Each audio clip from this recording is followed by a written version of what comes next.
So hello everyone, welcome to job grade. My name is Ramendra. कैसे हैं आप सभी लोग? बढ़िया होंगे, स्वस्थ होंगे, मस्त होंगे।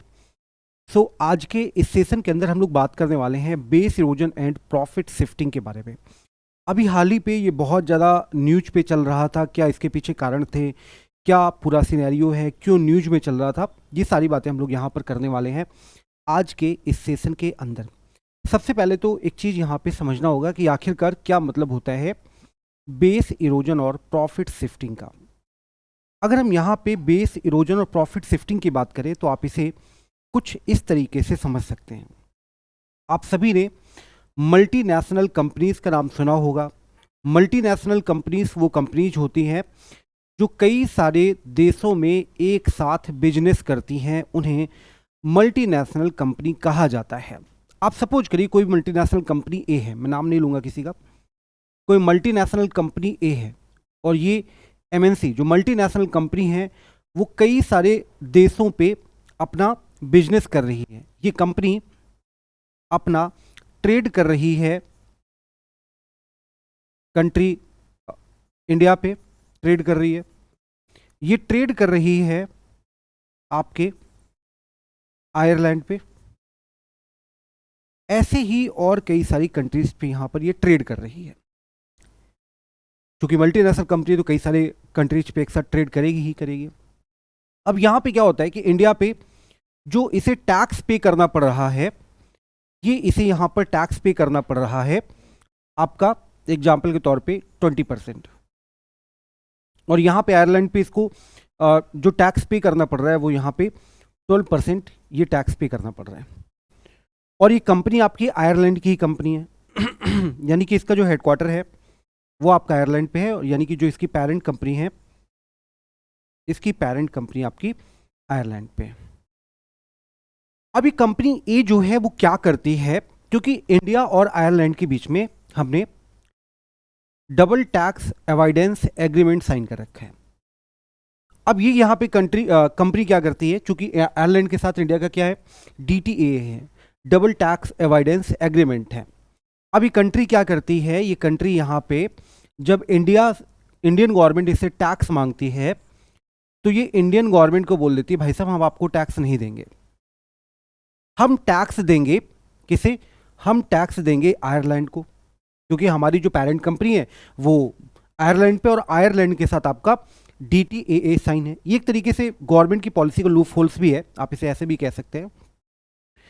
अब यहां पर इसकी वजह से इंडिया को तो लॉस हो गया, क्योंकि ये कंपनी ऐसी कंट्री में टैक्स देगी जहां पर इसे कम टैक्स पे करना होगा। ये होता है base erosion and profit shifting. ठीक, तो ये पूरा सिनेरियो है, ये क्या लूप होल्स है, किस तरीके से यहाँ पे ये काम करती है, किस तरीके से यहाँ पर इससे बचा जाता है, तो ये हम लोग यहाँ पे बात करते हैं। आप सभी ने नाम सुना होगा ओईसीडी का। ओईसीडी का मतलब होता है organisation for economic cooperation and development. ये जो है इसके अंदर लगभग आपके 147 मेंबर्स हैं।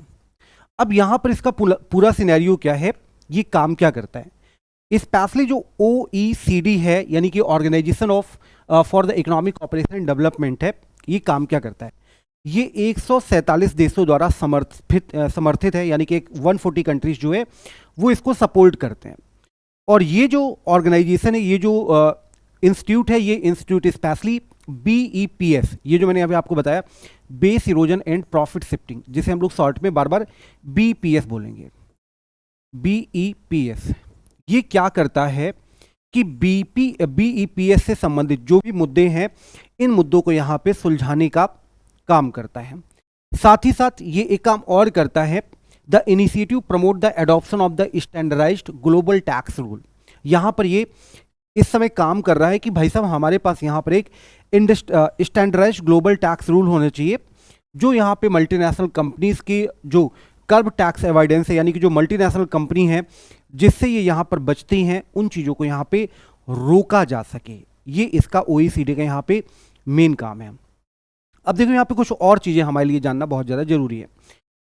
सबसे पहला इंपॉर्टेंट चीज़ तो ये है कि आखिरकार BEPS क्या है, जो मैंने अभी आपको बताया कि BEPS क्या है, तो एक तरीके से ये जो है BPS जो है वो OECD के द्वारा लिया गया एक इनिशिएटिव है, और ये इनिशिएटिव आपका G20 के द्वारा सपोर्ट किया जाता है। स्पेशली क्यों सपोर्ट किया जाता है? To tackle gap in the international tax rule, यानी कि यहाँ पे जो इंटरनेशनल टैक्स रूल्स पर जो गैप रह गए हैं उनको यहाँ पे दूर किया जा सके, कंट्रीज के टैक्सेस पे जो लॉस हो रहा है उस लॉस को यहाँ पे कम किया जा सके। इसके लिए यहाँ पर ये OECD के द्वारा एक इनिशिएटिव लिया गया जो यहाँ पे BEPS है। ये बात आपको यहाँ पे क्लियर होगी। अभी करता क्या है, ये यहाँ पे कुछ ऐसे रास्ते खोजता है, कुछ यहाँ पे ऐसे उपाय खोजता है कि जो हमारे लॉज पे जो टैक्स लॉज हैं उन पर जो लूप होल्स रह गए हैं उन लीगल लूप होल्स को यहाँ पे खत्म किया जा सके। Companies exploit the loophole to shift profit to low tax jurisdiction, यानी कि कंपनी जो है जो यहाँ पर वो काम कर रही है कि भाई साहब यहाँ पे आयरलैंड पे हमें कम टैक्स देना पड़ा तो हम आयरलैंड पे कम टैक्स देंगे, हम आपको टैक्स नहीं देंगे, हम इंडिया को टैक्स नहीं देंगे। इसके लिए यहाँ पर ये जो आपका OECD है वो इसके लिए यहाँ पर काम कर रहा है।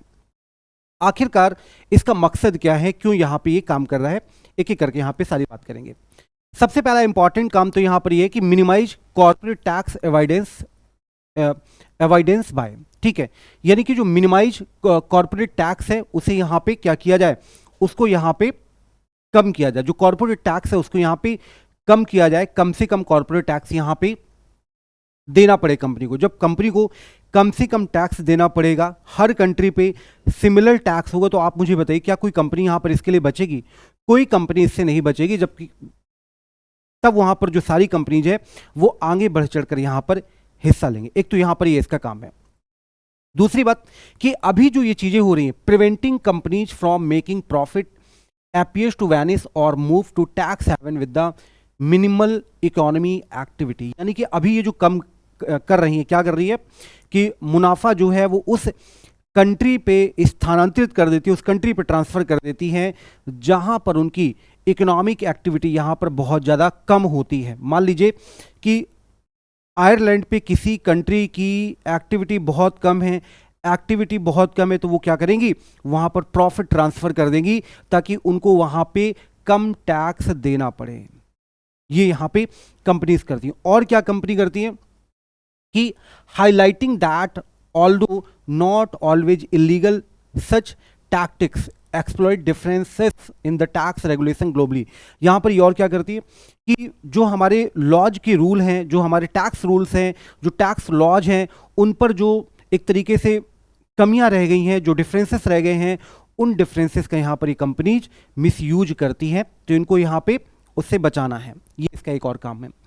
अब यहाँ पे inclusive framework on the BEPS, यहाँ पे BPS जो है, BPS ने यहाँ पे क्या एक तरीके का फ्रेमवर्क यहाँ पर तैयार किया है। इसका फ्रेमवर्क यहाँ पे क्या है, स्पेशली क्या है कि जो BEPS है ये आपका 2016 पे इसे इस्टेब्लिश किया गया था by the OECD and G20। जो ग्रुप 20 है और OECD है, इनके द्वारा यहाँ पर इसे स्टार्ट किया गया था। स्पेशली इसके अंदर 147 कंट्रीज आती हैं, और ये जो 147 कंट्रीज हैं, ये 147 कंट्रीज जो BPS की प्रॉब्लम है, जो कंपनीज कर रही हैं, ये एक साथ मिलकर इनसे लड़ती हैं कि आखिरकार जो टैक्सेस की चोरी हो रही है, जो टैक्सेस नहीं दिया जा रहा है, इनको यहाँ पे कम किया जाए। तो यहाँ पे ये 147 जो देश हैं ये एक साथ खड़े हैं एंड जुरिडिक्शन टू कि फाइट टैक्स अवॉइडेंस, यहाँ पे जो टैक्स अवॉइडेंस है उससे लड़ा जाए, और encourage fair and transparent tax practices, यहाँ पे फेयर और ट्रांसपेरेंट टैक्स प्रैक्टिसेस यहाँ पे की जाए। अब देखो यहाँ पे BPS फ्रेमवर्क के 2 पिलर हैं। पहला पिलर यहाँ पे क्या है कि उन समस्याओं को एड्रेस करना। कौन सी समस्याएं हैं? जो यहाँ पे क्रॉस बॉर्डर प्रॉफिट शिफ्टिंग की प्रॉब्लम है कि भाई एक कंट्री में आप पैसा कमा रहे हैं, दूसरी कंट्री में आप टैक्स दे रहे हैं, तो ये क्या है, ये आपका क्रॉस बॉर्डर प्रॉफिट शिफ्टिंग है, specially by multinational and digital company. ये आपकी डिजिटल कंपनी और मल्टीनेशनल कंपनी के द्वारा यहाँ पे किया जा रहा है। दूसरी बात, यहाँ पे आप क्या कर रहे हो कि proposes relocation of over $100 billion in the profit annually to market jurisdiction. इसके अलावा यदि आपको $100 बिलियन से आपको ज़्यादा प्रॉफिट हो रहा है तो उस प्रॉफिट को आप दोबारा मार्केट पे लगाइए। सपोज करिए कोई कंपनी ए है और उस कंपनी को पूरे एनुअली, पूरे साल के अंदर $100 बिलियन का फायदा हुआ, तो वो पैसा आप क्या करें कि दोबारा से उस पैसे को आप मार्केट पे लगाएं। ऐसा यहाँ पे कुछ एक फ्रेमवर्क तैयार करना चाहिए। तो ये इसका एक पिलर था कि यहाँ पे जो प्रॉफिट शिफ्टिंग है मल्टीनेशनल और डिजिटल कंपनीज की, उसको यहाँ पे रोका जाए, और अगर आपको $100 बिलियन से ज़्यादा आपको प्रॉफिट हो रहा है तो उसको दोबारा से आप मार्केट पे रिलोकेट करें। ठीक। दूसरी बात यहाँ पे इन्होंने क्या किया कि दूसरी बात इन्होंने बोला कि देखो, एक हम यहाँ पे मिनिमम कॉर्पोरेट टैक्स लगा देंगे, और मिनिमम कॉर्पोरेट टैक्स में क्या होगा कि आपको कितना भी प्रॉफिट हो, कितना भी लॉस हो, हमें उस बात से बिल्कुल फर्क नहीं पड़ता है, आपको यहाँ पे मिनिमम 15% तो देना ही पड़ेगा। ये बात यहां पे बोली गई कि आपको यहां पे मिनिमम सजेस्टेड एट द 15%, आपको यहां पे 15% तो देना ही पड़ेगा। Aims to curb harmful tax competition among countries, जो हार्मफुल टैक्स कंपटीशन है उससे यहां पर इसको बचाया जा सके। इसके अलावा अब ये जो 15% का जो कॉन्सेप्ट है, ये है क्या? ग्लोबल मिनिमम टैक्स, जिसे हम लोग यहाँ पे जीएमटी बोलते हैं, ये आखिरकार है क्या? इसके पीछे यहाँ पे मेन कारण क्या है, क्यों आखिरकार यहाँ पर इसे लगाया गया? मान लो कोई कंपनी है और वो कंपनी यहाँ वहाँ से एयर फेयर करके कुछ मैनिपुलेशन करके डेटा पे कुछ चेंज करके किसी तरीके से उसको प्रॉफिट हो रहा है, बट फिर भी वो अपना प्रॉफिट शो नहीं कर रही है, कंपनी अपना प्रॉफिट यहाँ पर नहीं दिखा रही है। और अगर वो कंपनी अपना प्रॉफिट नहीं दिखा रही है तो इसका मतलब वो कंपनी अपना लॉस दिखा रही है, और लॉस दिखा रही है तो गवर्नमेंट को तो नुकसान होगा। जबकि इंटरनली देखा जाए तो इंटरनली उस कंपनी को हुआ है प्रॉफिट, बट वो कंपनी टैक्स चोरी कर रही है, डेटा को मैनिपुलेट करके गवर्नमेंट के सामने पेश कर रही है ताकि उसे टैक्स यहां पर ना देना पड़े। तो ऐसे में यहां पर काम आता है जीएमटी कि आपको मिनिमम यहां पे 15% तो टैक्स देना ही होगा। एक चीज है,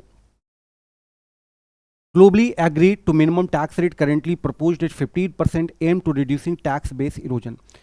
It ensure companies are taxed fairly without facing competitive disadvantage even when trade outside their home countries. आप बेशक यहाँ पे अपनी होम कंट्रीज से बाहर ट्रेड कर रहे हैं, मान लो आप आयरलैंड की कंपनी और कहीं और पर ट्रेड कर रहे हैं, तो आपको यहाँ पे इतना 15% तो देना ही होगा, ये यहाँ पे फिक्स कर दिया गया।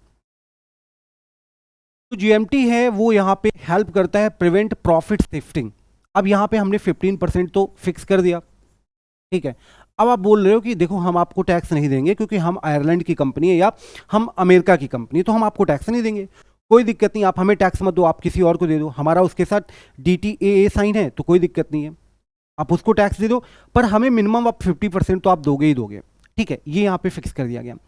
Many companies shift income from intangibles like patent, software and IP royalties to tax haven evidence higher tax rate in their countries of origin। ये ऐसा क्यों किया जाता है? ये ऐसा इसलिए किया जाता है ताकि जो इनकी टैक्स हेवन कंट्रीज है, टैक्स हेवन कंट्रीज क्या होती है? टैक्स हेवन कंट्रीज वो कंट्रीज होती है जहां पर टैक्सेस आपका बहुत कम होता है, वो कंट्रीज होती है जहां पर आपका टैक्स रेट बहुत कम होता है, इसलिए यहां पर ये सारी चीजें की गई। अब इसके बाद यहां पर बात करें कि OECD क्या है। OECD एक इंटर गवर्नमेंटल इकोनॉमिक ऑर्गेनाइजेशन है जिसे 1961 पे यहां पे बनाया गया था। इसका हेडक्वार्टर आपका फ्रांस की कैपिटल पेरिस पे है और जिस पर आपके 38 मेंबर्स हैं। इंडिया इसका मेंबर बेशक नहीं है, बट यहाँ पे इंडिया एक इंपॉर्टेंट रोल प्ले करता है इसकी पॉलिसी वगैरह बनाने में। OECD एक तरीके का जो इंटरनेशनल ट्रेड है उसको प्रमोट करने में यहाँ पे काम करता है। ओके, सो इंडिया इसका मेंबर नहीं, but plays a important role and key partner. ये जो ऑर्गेनाइजेशन है इसका मेन पर्पज क्या है? इसका मेन पर्पज है promote economic progress and global trade, ये इसका यहाँ पे मेन काम है। Most OECD countries are high income economies and are generally regarded as a developed nation. इनको मोस्टली मतलब डेवलप्ड नेशन के तौर पे ही माना जाता है। अब यहाँ पे इंडिया के कॉन्टेक्स्ट में क्या है, यहाँ पे हमने एक चीज फिक्स की थी। हमने यहाँ पे क्या फिक्स किया था कि जो भी यहाँ पे इंडिया की कंपनी नहीं है, मान लो कोई US की कंपनी है, कोई रशिया की कंपनी है, कोई आयरलैंड की कंपनी है, आप बेशक कहीं की कंपनी है, पर आप यहाँ पे अगर ऑनलाइन एडवर्टाइजमेंट सर्विस प्रोवाइड कर रहे हैं, सर्विसेज प्रोवाइडेड, ठीक, बाय नॉन रेजिडेंट कंपनीज, आप यहाँ पे इंडिया की बाहर की कंपनी है और आप यहाँ पे इंडिया पे ऑनलाइन एडवर्टीजमेंट सर्विस आप प्रोवाइड कर रहे हैं, तो आपको यहाँ पे 6% आपको टैक्स देना होगा, 6% लेवी आपको देना होगा, 6% आपको यहाँ पे टैक्स देना होगा। ये हमने 2016 पे कर दिया था। इसके बाद 2020 में 1 अप्रैल 2020 में हमने थोड़ा सा और परिवर्तन किया और हमने यहाँ पर एक बात ऐड कर दिया कि India imposed a 2% levy on the digital transaction. अगर आप यहाँ पे डिजिटल ट्रांजैक्शन कर रहे हैं, डिजिटली लेन देन कर रहे हैं, तो जो भी डिजिटल कंपनीज हैं उन डिजिटल कंपनीज को यहाँ पे 2% आपको लेवी देना होगा, यानी कि 2% आपको यहाँ पे टैक्स देना होगा। ये हमने यहाँ पे कर दिया। एक्चुअली प्रॉब्लम क्या हो रही थी कि बहुत सारी ऐसी कंट्रीज थी जो यहाँ पे मुनाफा कमा रही थी, बट इंडियन गवर्नमेंट को यहाँ पे कुछ भी नहीं मिल रहा था। ठीक, अब इस कॉन्टेक्स्ट में यहाँ पे इन सारे कॉन्टेक्स्ट में, टैक्स के कॉन्टेक्स्ट में हमारा कितना डेप्ट है, कितना क्या है, इस कॉन्टेक्स्ट में IMF ने अपनी एक रिपोर्ट जारी की है, डेप्ट sustainability and exchange rate management. ये आपको जो जारी किया गया है, ये यहाँ पे IMF के द्वारा जारी किया गया है। ये एक एनुअल आर्टिकल है और इस पे इंडिया के बारे में क्या बताया गया है, इस पे इंडिया के बारे में बताया गया कि मार्च 2023 तक हमारा जो डेप्ट है, गवर्नमेंट का जो डेप्ट है, वो आपका 155.6 ट्रिलियन डॉलर रुपीज है। मतलब कि हमारे पास जो इस समय कर्ज है सेंट्रल गवर्नमेंट के पास, वो आपका लगभग 155.6 लाख करोड़ है, मतलब 155.6 ट्रिलियन है। ठीक, जो कि इंडिया की GDP का 57.1% है। इसके अलावा ये तो सेंट्रल गवर्नमेंट का है, इसके अलावा हमारी जो स्टेट गवर्नमेंट है, स्टेट गवर्नमेंट के ऊपर भी यहाँ पर हमारा टैक्स मतलब डेप्ट है। क्या इनके ऊपर डेप्ट है? So state government accounted for an additional 28% of GDP in the डेप्ट। इसके अलावा ये एडिशनल है जो स्टेट गवर्नमेंट के ऊपर है, तो ये आपका 28% यहाँ पर एडिशनल है। According to the finance ministry, यहाँ पे फाइनेंस मिनिस्ट्री ने क्या बोला है, फाइनेंस मिनिस्ट्री ने यहाँ पर ये बोला है कि 2022-23 तक जो हमारा डेप्ट टू GDP था, जो पब्लिक डेप्ट टू GDP रेशियो था, दैट वाज अप्रॉक्सीमेटली 81% इन 22-23। मतलब इन्होंने बोला कि हमारा 2022-23 तक जो पब्लिक डेप्ट टू GDP रेशियो था वो हमारा लगभग 81% था। आखिरकार ये सारी चीज़ें, इतनी चीज़ें यहाँ पे क्यों बढ़ रही हैं, क्यों ये हमारे डेफिसिट बढ़ रहे हैं, इसके पीछे मेन कारण क्या है? तो यहाँ पर बताया गया है, इसके पीछे मेन कारण यहाँ पर ये है कि हाई एक्सपेंडिचर कमिटमेंट। हम यहाँ पे हाई एक्सपेंडिचर कमिटमेंट कर रहे हैं। अगर हम हाई एक्सपेंडिचर कमिटमेंट कर रहे हैं तो ऑब्वियस सी बात है कि खर्च के लिए कहीं से तो पैसा आएगा ही आएगा। अब वो पैसा आपका लोन से आ रहा है, एक तो ये यहाँ पे बताया गया। दूसरी बात, हमारा जो रेवेन्यू ग्रोथ है वो बहुत ज़्यादा स्लो है। तीसरी बात, यहाँ पे जियो पॉलिटिकल इवेंट्स की वजह से, जो ग्लोबल जियो पॉलिटिकल इवेंट्स हैं उनकी वजह से हमारा बहुत ज़्यादा खर्च वगैरह आ रहा है। Informal economy and tax leakage, हमारे यहाँ टैक्स लीकेज बहुत ज़्यादा, लोग यहाँ पे टैक्सेस की चोरी बहुत ज़्यादा कर रहे हैं, इसलिए यहाँ पे चीज़ें गड़बड़ हो रही हैं। Guarantees and contingencies, exchange rate fluctuations, ये सारी चीज़ें यहाँ पर हैं जिसकी वजह से हमारा जो डेप्ट है वो यहाँ पे बढ़ता जा रहा है। डेप्ट मैनेजमेंट की बात करें तो इससे संबंधित एक एक्ट है जिसे FRBM एक्ट बोला जाता है। ये 2003 पे यहाँ पे पास किया गया, जिसका मतलब होता है physical responsibility and budget management. तो हमारे यहाँ जो भी डेप्ट वगैरह होता है, जो भी डेप्ट वगैरह होता है, इसको मैनेज किया जाता है इस एक्ट के माध्यम से। ये जो आपका FRBM एक्ट है 2003, इसके माध्यम से इसे यहाँ पर मैनेज किया जाता है। तो ये रही आखिरकार क्या है इसका मतलब, base erosion and profit shifting क्या होता है, क्यों ये ज़रूरी होता है, इससे किस तरीके से नुकसान होते हैं, कंपनियां किस तरीके से इन लूप होल्स का फ़ायदा उठाती है, भारत का कर्ज आए दिन क्यों बढ़ रहा है, ये सारी बातें हमने करी आज के इस सेशन के अंदर। इसके अलावा अगले सेशन मिलेंगे और बात करेंगे एक और नए टॉपिक की जो हमारे एग्ज़ाम के लिए बहुत ज़्यादा इम्पॉर्टेंट है। इसके अलावा ये हमारा टेलीग्राम है, आप इसे ज्वाइन कर सकते हैं ताकि जो भी करंट से रिलेटेड या जो भी हमारे इम्पॉर्टेंट इवेंट्स होते हैं उनकी जानकारी आप तक प्रॉपर पहुंचती रहे। इसके अलावा करंट से रिलेटेड जो भी PDF हैं वो आपको यहाँ पे मिलती रहेंगी और इसके अलावा फ्री स्टडी मटेरियल, लाइव और रिकॉर्डेड क्लासेस का शेड्यूल आपको प्रॉपर यहाँ पे मिलता रहेगा। इसके अलावा ये सोशल मीडिया हैंडल्स हैं, फेसबुक, इंस्टाग्राम, एक्स, आप हमें यहाँ पर फॉलो कर सकते हैं ताकि एग्ज़ाम से रिलेटेड जो भी इंपॉर्टेंट अपडेट्स हैं वो आप तक प्रॉपरली पहुँचती रहे, हमारे न्यू बैचेस से रिलेटेड अपडेट्स आप तक पहुँचती रहें। तो आज के इस सेशन में इतना ही, मिलेंगे अगले सेशन में, बात करेंगे एक नया टॉपिक के बारे में। ज्वाइन करने के लिए थैंक यू सो मच, जुड़े रहें जॉब ग्रेड IAS के साथ।